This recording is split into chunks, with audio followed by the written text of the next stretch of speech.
Hi friend! Ito yung one book pa rin na binabasa natin is Men are from Mars and Women are from Venus. So ano ba yung gusto nating i-share sa inyo today?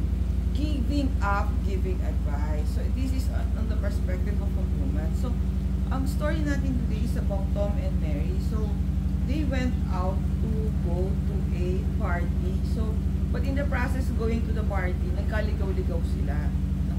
Si Tom and Mary.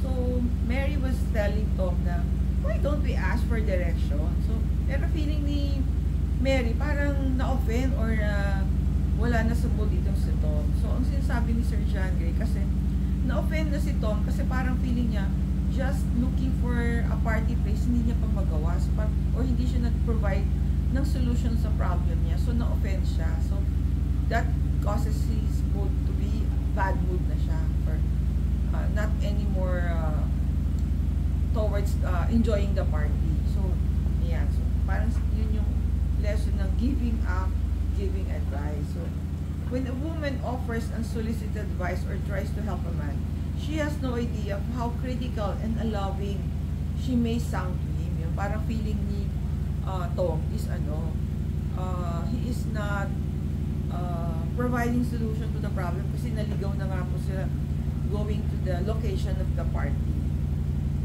It's very important to prove that they can get their goal, even if a small thing like driving to a restaurant or party.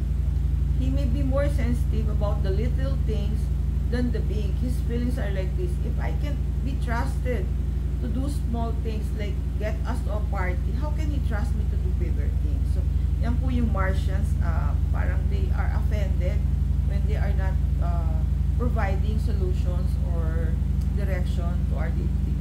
So, parang small thing, pero sabi nga ni Sir John, it offends our partner or our man in the life. So, sabi niya, there are times when he needs her loving acceptance the most and not her advice or criticism. So, be careful daw tayo sa pagbibigay ng advice to our partner or siguro even our children or our boss kasi they get offended when we give advice, especially if not sought. Stay safe everyone. God bless you all. Thank you for watching. See you on our next video.